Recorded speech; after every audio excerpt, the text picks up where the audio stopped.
I don't know, like you're literally breaking the law, and it just feels like this thing that's like almost like selfish. Hello and welcome to the much awaited, much anticipated, much requested third installment of a series I do not have a name for. It is the videos where I react to stuff on the internet.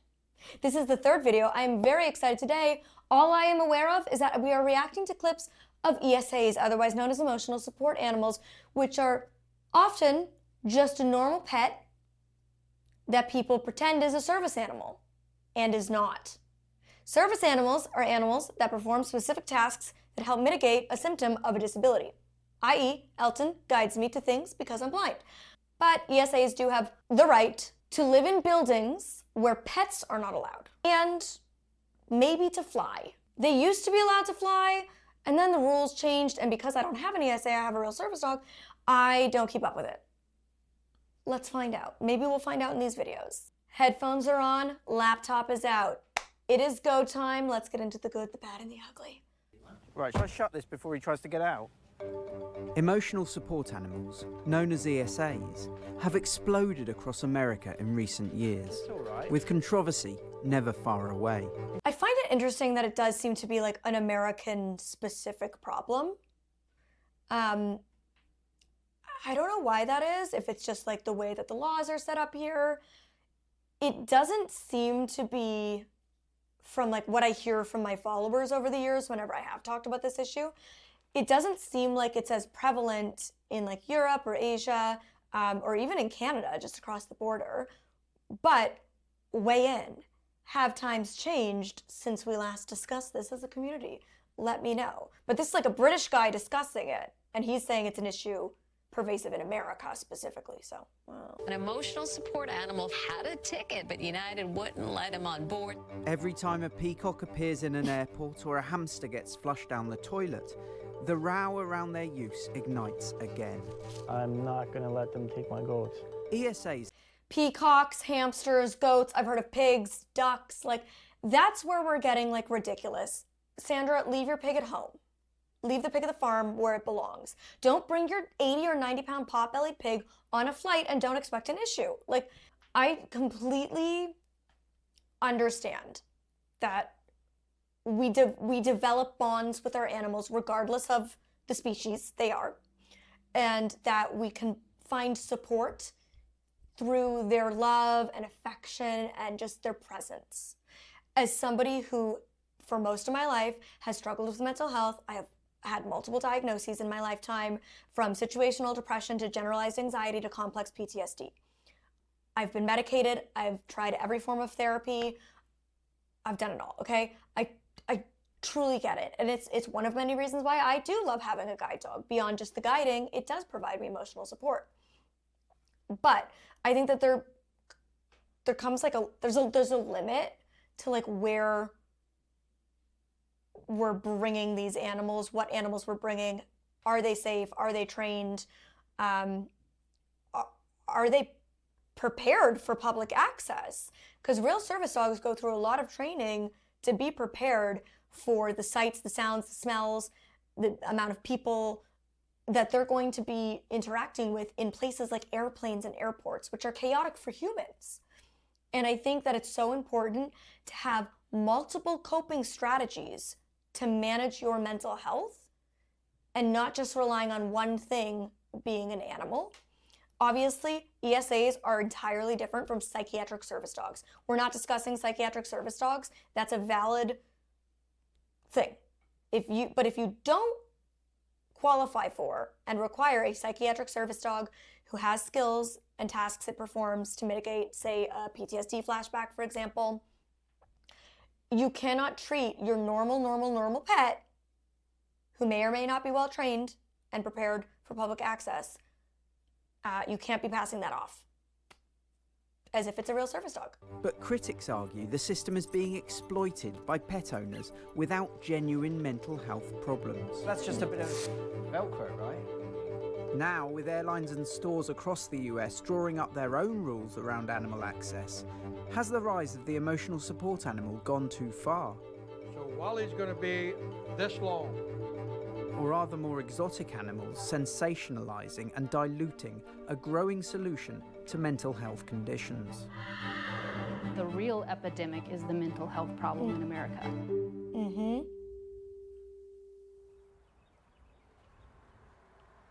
Joe Henney's ESA is one such animal.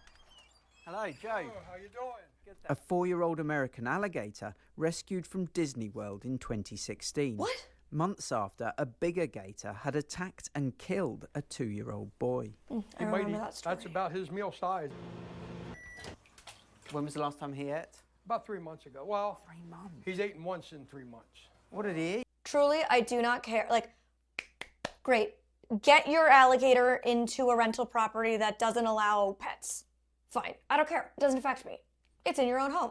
My boyfriend's cutting me off because he says I talk too much, so we only get 2 minutes per clip. Okay. Alligator aside, next clip.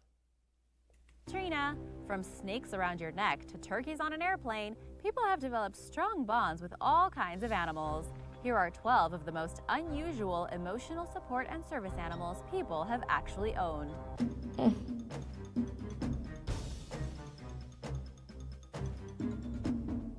Number 12, a pig. A service animal is usually a dog that is trained to work and perform tasks to help a person with a disability. This can vary from mental to physical or psychiatric, and therapy and service animals help people stay calm during stressful times, like in large crowds or flying on an airplane. In 2014, someone brought their therapy animal onto the plane with them, and it didn't go so well. I don't like that we're like lumping ESA, service animal, therapy dog into like one category. Just because they are typically all dogs does not mean they are all the same thing. And this is part of the problem, is it like blurs the line, and the average everyday person does not understand the difference, which is why educational content is so important like this. Although I'm sure there's so many other creators doing it better than me, but it's equally why these people exploit the system, because they know that the average person doesn't know. And sometimes they're doing it unintentionally because they genuinely don't know, but sometimes it is straight up intentional. I mean, literally, I don't have enough fingers and toes to count how many times people have told me to my face that they have a fake service animal. That they like found the loophole, they bought a fake certificate online, they got their doctor's note, blah, blah, blah, because they want to bring their pet everywhere with them, even though they're not disabled, even though they don't need it, they don't want to leave their pet at home. Like so many times. People are doing this knowing what they're doing, which is really the worst part. But yeah, I hate like in videos like this, where yes, she explained what a service dog is correctly, but like is lumping everything else in as if this pig is also a proper service animal, which it isn't. Actually, it reacted really badly, but this wasn't a dog, it was a pig. Yep, a pig was turned into a therapy animal. So a therapy animal can be practically any animal that provides affection and comfort, and they have to pass a special test. Therapy animals and emotional support animals can vary from dogs to birds, but under U.S. federal laws, service animals can only be dogs, or in some cases, miniature horses. Surprisingly enough, U.S. Airways allowed the passenger to bring the pig on board as an emotional support animal. Just one note there, I appreciate that she did delve a bit further into the difference. However, therapy dogs do need to pass a certification. From my understanding, one of my friends has a therapy dog that she brings to like hospitals, hospice, airports, things like that, which is typically where therapy dogs go, is to facilities. Another term is facility dog. ESAs do not. Once again, ESAs and therapy dogs also aren't the same thing as one another. So ESAs, there is no actual certification, there's no actual testing, nothing. It's just a pet you slap a vest onto and get a doctor to sign a note sometimes. Or pay a fraudulent company online to do it. Unbelievable thing, but it's true. There have been people who have gotten kangaroos as service animals. And no, not all of them are in Australia. Diana Moyer is the proud owner of a young kangaroo in Wisconsin, but they were kicked out of a McDonald's because the animal didn't meet their health and safety rules. Plus, even though he does provide support and comfort to Diana, he's not properly trained yet. A couple more have been spotted on planes. In fact, Twitter was alight with pictures of them when they were brought on board. Unlike certain other animals, both the owners held their kangaroos during the flight, and one kangaroo even got to ride in first class. Okay, frankly, I am jealous that these people own kangaroos. Like, dreams, goals. Amazing. But I don't know. It's just like, it does feel sometimes and again, I know this isn't everybody's intention, but sometimes it does feel like it's almost like making a mockery of like real disabled people with real service dogs. Like, I am blind 24/7. Every single thing that I do, every single day, is impacted by my blindness. There is not a moment I get to escape being a blind person, and it's exhausting. I constantly face ableism, discrimination, ignorance.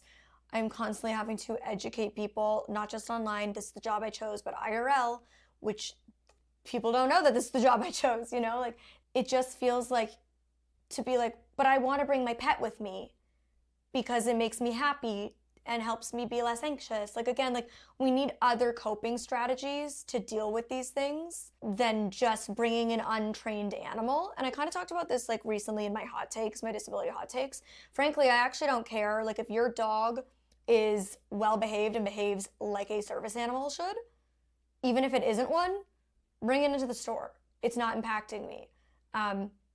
I would prefer you don't put a fake vest on it and don't try to claim it's a real service dog when it's not. But like, if it's behaving well, it's not putting my dog and I at risk, and it's not putting the reputation of service dog handlers and service dogs at risk. So it's whatever. But people bringing, like, as she said, like, not trained, not fully trained kangaroos on airplanes or into a McDonald's. Like, A, it's against the law. ADA law does not cover that. I don't know, like, you're literally breaking the law, and it just feels like this thing that's like almost like selfish. Like, well, I just deserve to be able to do this. But you don't. Like, that's why laws are in place. It's like we have to live in a civilized society to keep things running smoothly. And I don't know, it just sometimes feels like a slap in the face when people want to, like, get on the news for bringing a duck and a snake on board and being like, this is my service animal, when it's like some of us are actually out here genuinely, like, struggling every single day, and it makes people question the validity of us in real life when people like this go out there and do stuff like that. I don't know. By the way, I'm also gonna have all these videos that I'm reacting to down in the description box since I'm not watching them in full. That way, if you want to, you can go check all of them out. And also, as always, like, I ain't the authority on absolutely anything, okay? I'm just one disabled girl who has a service dog, who is sharing my thoughts and opinions, sometimes spicy, sometimes sassy, with you. But I love hearing your opinions, your thoughts, and perspectives. It helps me learn, it helps me grow, it helps me expand, and just helps everybody else in the comments, like, read diverse opinions and perspectives. So please sound off in the comment section below. All right, next video. In 2019, Abria Hensley went on her first trip with her service animal, a horse named Flirty, after the FAA approved miniature horses to fly. I definitely say a big thank you to the FAA that now it's official. She won't be pooping on the plane. Everybody can relax about that. All right, Flirty, ready to go to the airport? At the airport in Omaha, passengers couldn't believe their eyes. This is awesome. We love Flirty. She's beautiful. What do you think about having? Would you like to sit next to a horse on a plane? Hensley had post-traumatic stress disorder, but was allergic to dogs, so she bonded with the horse. She can actually accurately predict when I'm going to have an anxiety or panic attack and warn me that it's going to happen, so that way I can take medication. She helps me with my balance if I lose my balance while I'm walking. This is our first time flying. Okay, well, we're gonna make it as easy as possible. I promise. It's same rules we have for if someone's traveling with, like, a service dog. Oh, I gotta give the horse a pat down. I guess this is the first time you could say I've seen a horse fly. Once on the United Airlines flight, Flirty made her way to her seat. Stay over here. Come here. Flirty was 7 years old and weighed 138 pounds, so there wasn't much legroom. But the horse... Okay, so this sounds like a real service dog.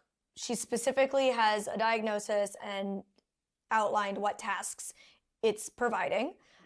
Did I say service dog? Yeah. Service horse. Yeah, you know what I'm saying. Which is a thing. There's miniature guide horses for the blind. What a dream. Like, there's a whole school that trains miniature guide horses for the blind. So yes, like, of all these animals, this one shocks me the least because miniature horses have been used as legitimate service dogs before. And again, it sounds like she is outlining, like, tasks. So I wouldn't qualify this as an ESA. It sounds like it's behaving correctly. Most shocking to me is that it's 130 pounds and she's on a flight, because I got my big boy down here who is, you know, my guide dogs historically have been larger than typical guide dogs, just because most schools use Labradors, Goldens, and Golden Crosses with labs. And my school does Bernese Mountain Dog crosses predominantly, and Bernese Mountain Dogs are chunker munkers, okay? They're big beasts. And so my dogs have always tended to be larger than most of my friends' guide dogs, and I struggle.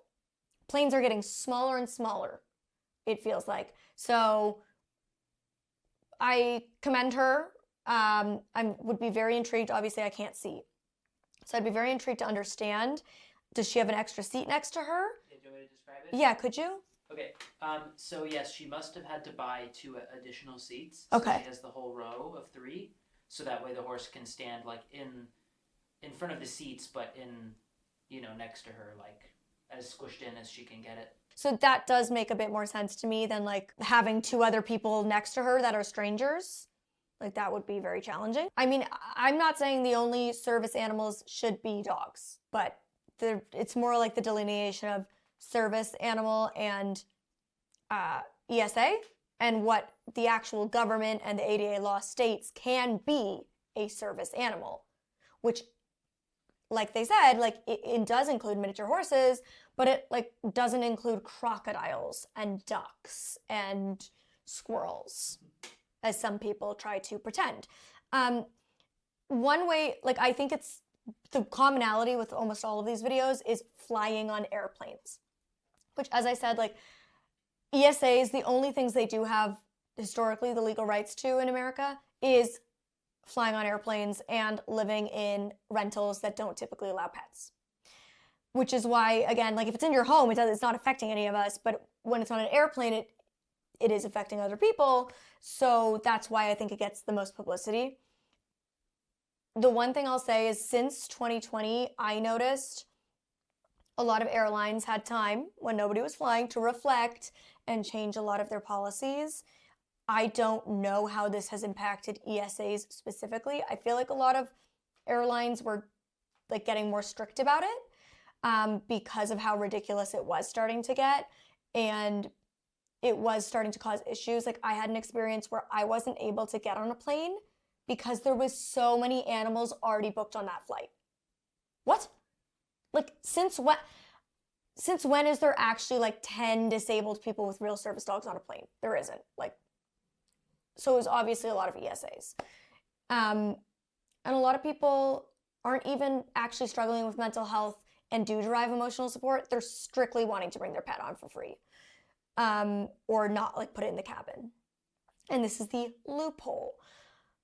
So a lot of airlines have kind of, from my understanding, changed this. And I know even for me as a real service dog user, it has created more barriers for me to jump through to actually get on the flight with Elton, as opposed to previous travels prior to 2020. Like I used to be able to just basically show up at the airport. Now I do have to like fill out a form, oftentimes call a medical desk. Even when I arrive, I have to show them a bunch of different paperwork. In my experience. So yeah, I have found it's gotten harder for me to travel with a real service dog. So I do think it's likely gotten harder for ESAs to travel as well. Horse stayed calm for the entire flight. Yes, you're a good girl. I love it. You did really well. She was really very quiet through the whole flight. Although the experience was pleasant, Abria had no plans on making Flirty a frequent flyer. It is a little bit of stress, but I'm not going to be hopping on a plane just to go, on vacation for fun. I'll stick to driving. Overall, it sounds like the horse is well trained, was well behaved. This was a positive experience for them both.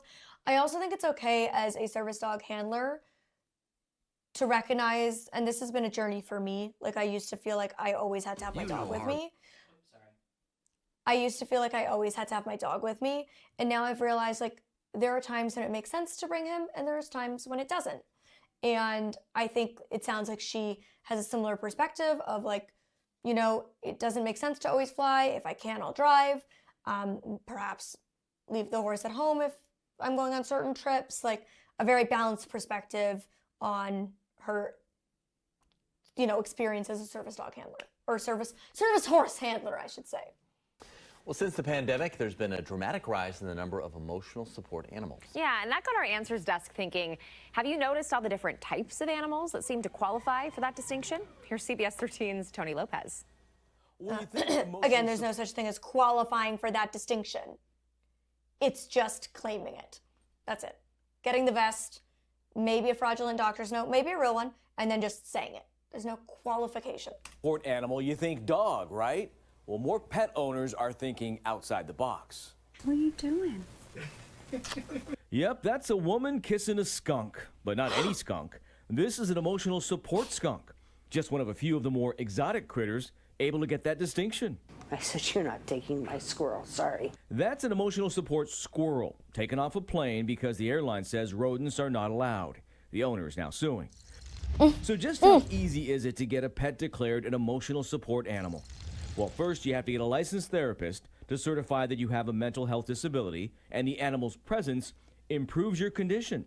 You'll then need what's called an ESA letter. That stands for Emotional Support Animals from a Therapist, but no official registry is actually needed.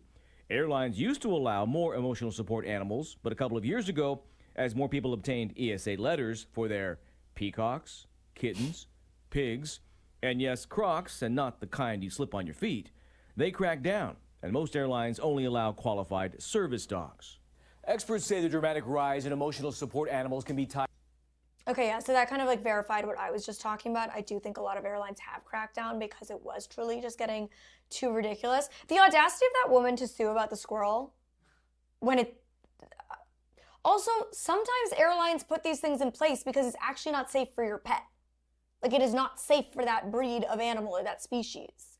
You know, like a lot of flat-faced dogs, like pugs and Frenchies, have a lot of breathing issues, and it can be like lethal for them to go on airplane rides. Some of them, like if they have really severe breathing issues, which is why some flat-faced animals have died on planes and why some airlines have cracked down on like which breeds can even fly.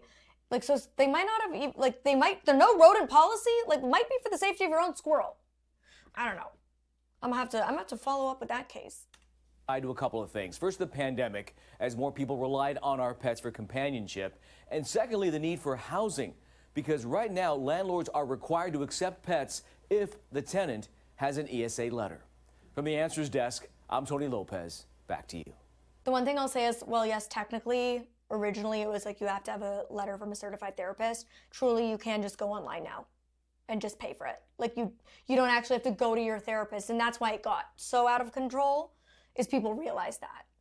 Thanks to, unfortunately, social media and people promoting doing that and literally creating videos of like how to fly with your dog for free, how to bring your pet with you everywhere, like all of these kind of stupid videos. I've even seen commercials. Like, I'll be watching a YouTube video and a commercial will pop up. Like, go to our website to get your pet registered as a service dog, to get your pet registered as an ESA. As I said, there's no registry. But yeah, you don't even technically really at this day and age need an actual therapist because of how easy it is to get them online. All right, final clip of the day. Now listen, if they ask, you're over 21, okay? Hi. Okay. Wow, what a beautiful store. Okay, hi, how are you? If you take a look around New York, you'll probably notice a lot of animals in places you wouldn't normally expect. What you may not realize is that a lot of these out-of-place pets are actually certified emotional support animals. Last year alone, 11,000 of them were registered. So what does it take to turn your personal pet into a therapeutic treatment? He used the word registered. To find out. I'm just not comfortable appearing on camera, and I'm not going to write you a letter for an emotional support animal. I'm not one of those websites that just hands these things out to whoever asks for one. What do you mean websites? Emotional support animals. I have all these things.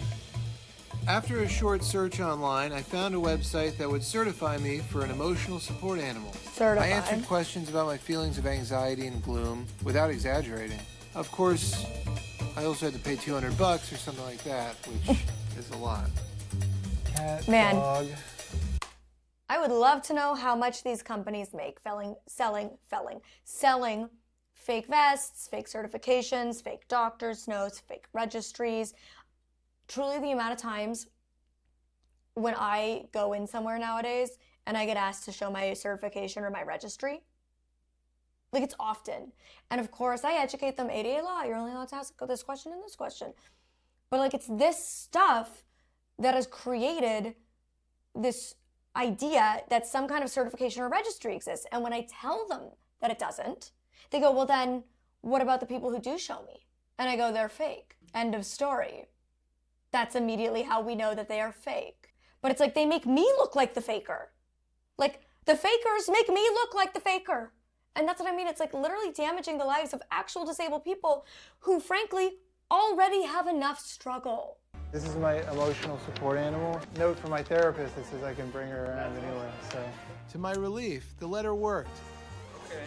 And people seemed genuinely understanding of my relationship with an emotional support pig. And then people out here like me who are blind with a service dog who went to school for 2 years and cost $40,000 to train, who was specialty bred by a facility, like, we're out here getting denied. We're out here getting questioned. We're out here being told that, but you don't look blind. Okay, I think that is just about enough of this circus. Oh, I sound so loud now. I have no, oh, Bubbaroo. Hey, Bubs. Wait, can you see my pants now? Oh. You weren't supposed to see my pants. Okay, hold on. Okay. No, it's funny. You could leave it in. Okay, the pants don't match the fit. Don't judge me. You weren't meant to see them, but I think showing a little Elton was worth seeing the pants that don't match the top. Don't worry. I know they don't match the top. It's not a blind girl moment. It was an I'm filming and I only have to look presentable from waist up. Anyways, I have nothing else to say. I feel like I've said it all, so I want to hear from you now. And apparently, Elton has a lot to say too. He says, you're done, Mom? Let's go to the park. That's what he's saying. So I'm going to take Elts, my real service animal, who also provides emotional support, to the park. And I will leave you with this. If you want to watch another reaction video I did, you can click over here to see me react to some other doggo stuff. Or you can click over here to watch my disability hot takes. I hope you don't hate me at the end of it. Bye.